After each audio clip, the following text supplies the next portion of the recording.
All right, so let's discuss about the CFA Level 1 changes for 2027 and this overall video which talks about certain changes, but it really does not cater to the main issue, which I feel that majorly this video will be useful for the ones who have actually prepared on it with a consultant 26 syllabus and might be apprehensive or probably confused as to how their preparation in the current year second 14,000 students. And that's exactly what we're going to be covering in this step-by-step topics, which actually get real content changes.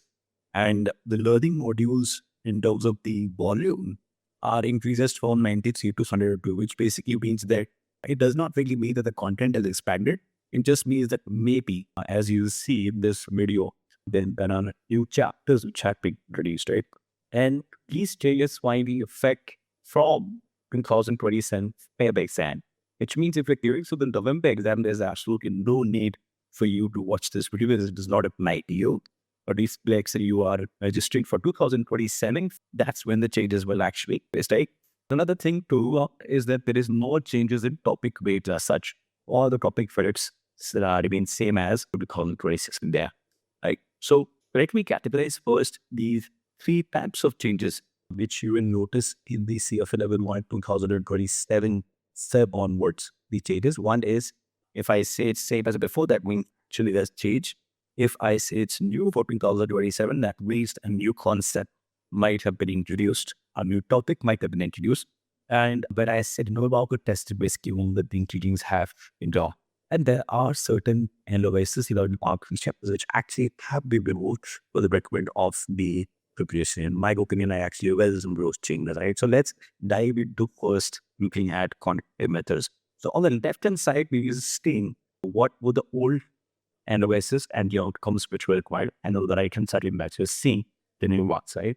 So if you see the left-hand side, starting with quantitative methods, the first chapter, which is rates and down, is just been split into three lessons, right? So if you see on the left-hand side, 2026, one lesson, rates and returns, it used to be. Now what they've done is they've taken the interest rate part, risk premium inflation part, and they've put a new chapter. So basically what it's done is to just split the rates and returns chapter into three more chapters. So if you've already learned this, there's obviously no need of spending more time, not sure, right? If you look at time value of money, then absolutely, if you say it's identity important, it's just that the name has been slightly changed by adding the word down in the learning outcome, right? And obviously, the module numbering is changed because now for three reviews in the previous tag, if you see, so now instead of time value for be the inlet 2, now it is inlet 4, right? Now, statistics, basically, this is the third chapter which used to be 2026.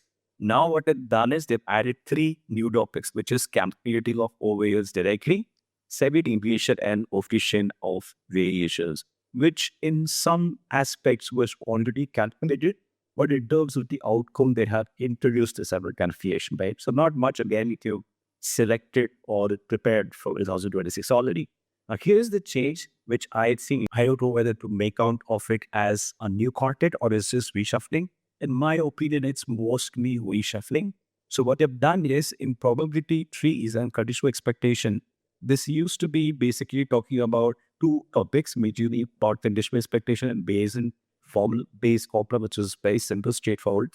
But in 2027, what they've done is they have introduced probability density and distribution functions, and also the various kinds of distributions like binomial, uniform, log, and norm, which again, in my opinion, was already there in the next chapter, but they removed it from that chapter, put it here, right?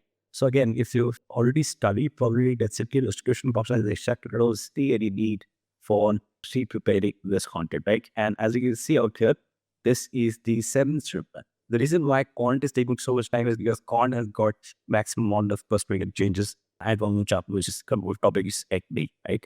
So out here, as you see, they removed two topics, I completely contingency people and independence test and correlations and that's which I think is our fabulous decision. We were absolutely what we use understanding at level 1.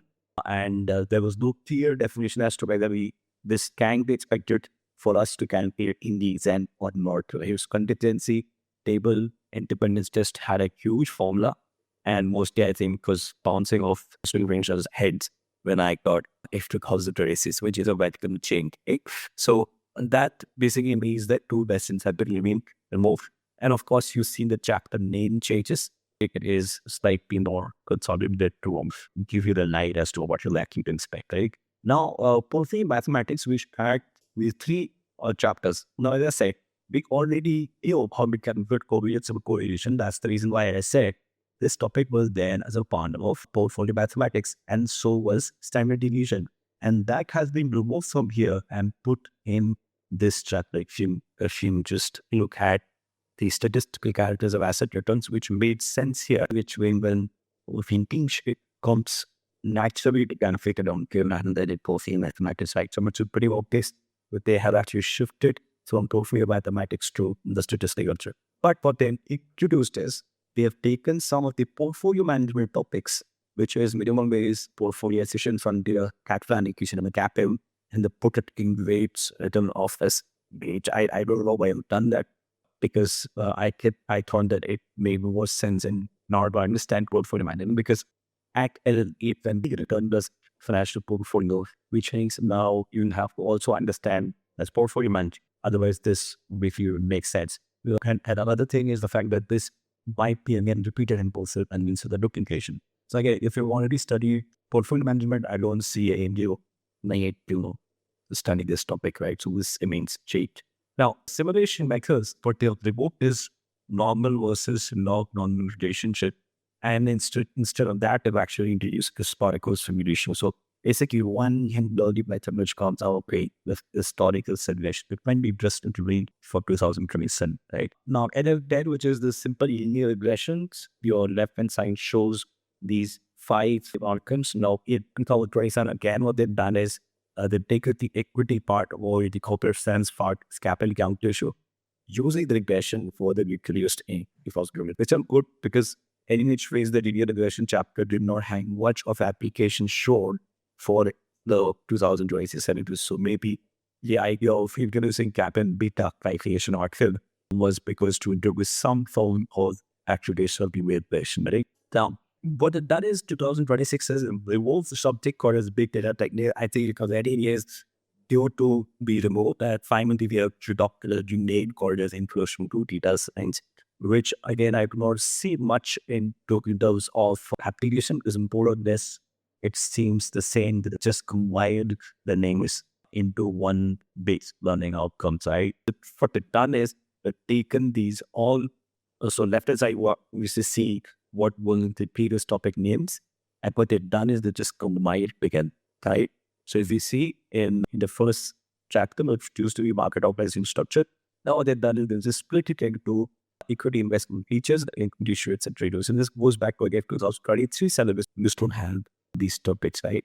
Market efficiency, now they're changing into sources of indicators. Equity valuation, therefore means split into 3 more modules. Introduction valuation, we see that more modules and the valuation approaches. Company analysis forecasting, names changed. Industry competitive analysis, one new analysis has been added. Just one new analysis, and talk about that. And company analysis, past and present, means staying, right? So what are the new 2 topics which 2 lessons which have been introduced? One is your equity jurisdiction classes and voting process, which is a new addition to the CFA Level syllabus. And equity analysis research and reports, how do professional about the equity and research analysts actually create this part is something which has been added, which I think makes sense because in the previous lessons, there was briefly a discussion on how we do the research, but then was do the special on how equity research reports are actually we, right? So finally coming to ethics, right? Ethics, probably a lot of you will be happy to acknowledge this, and by coming to the fact that KICS has been removed for CFA 1 and it has been pushed completely to CFA Level 2. I don't know whether it is the decommission of the building or see if it's student gives over outcomes, and maybe they see the fact that at the Hilton building or had the industry and there's no need for a person and gives for entry level jobs, right? So mostly everything remains same, right? A little bit of naming changes and combinations might be visible, but mostly the main feedback in fact that gives some rules from safe and work, right? So other 7 topics, nothing to bother. In fact, using Quant partner 1 lesson that nothing to bother actually, and for videos here, which are just maybe half an hour, so they're quite mostly theoretical, right? So conceptually, there's no changes as such. You will see even about 2027. But of course, it has the potential to confuse the candidate because when you look at the changes, it looks pretty much to worry about, right? Now, here's a changes in terms of the administration part in this gift level, but which is pretty interesting because things change after, 2026. Right? So let's look at what are the structural changes in terms of the exact fee. So first of all, if you look at the overall changes, one thing is for sure, which is this fact that fee is an increase. So all cross letters and windows of registration, the registration fees of the exam fees has gone up by $150. That the standard registration is up by $200. Maybe it was due to show appreciation effect, right? Another thing is that there is always this question about Canvas that what will be the fees that I pay in case I'm retaking the exam and if I fail one of the attempts. The idea is that previously what we used to do is we used to pay the exact fees.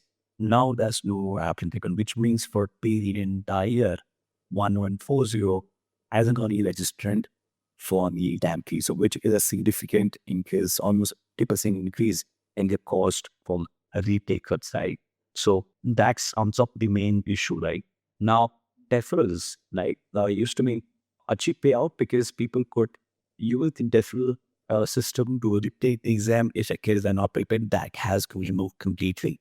Right? So that's the first thing to know. There are no paid deferral options. That means you have to register completely because there was a lot of misuse on the deferral systems, which was existing. Only there is a certain emergency deferrals paramedical, but these I think will be mostly national level emergency in case of the act or things which are beyond our works before. So you can see below pregnancy law qualifying case mistakes like in this stage matter and convergence, right? And additional, if in case even if this is allowed, which means that there will be processing fee of $100, right? So there is now last thing which was probably not there is now maximum sittings per calendars are allowed not into consecutive windows and not for less than 6 comes apart, which basically means that in a calendar, if let's say I fail in Feb, I can only give one reattend in this entire year. I cannot keep on going and pay for me giving exams consecutively of solar temps. And so that means at every level, the retake is limited to 2 temps, right? So which is something which you should take a note, right? And let's just do a recap on what other changes were in the years, right? So if you actually seek for 2026, obviously this does not apply. And even if you prepare according to 2026, I mean, nothing much to worry about. 2 or 3 years, which wind up concludes. Like ethics content kits is been remote. So if you prepare for 2026 anyways, this is probably a less burden for you because you won't have to depend for X preparation. And the idea is the whole enrollment fee structure is to demote potential instrument the entire fees has to be paid, which means that if you are doing this November exam 2026 might be able to prepare well and take a return on investment going for that exam because it's going to get 50% costlier after that. So that's also basically the entire download changes for Feb 2027 onwards from CFA exam. We are the real cheapest. And if you're able to see this, if you want to actually check out these changes, we will put a link in the website in the video in the description where you can go and check and take your time to understand what these changes mean. And if you have any questions, please take on the lost you have to answer there and see you, mate.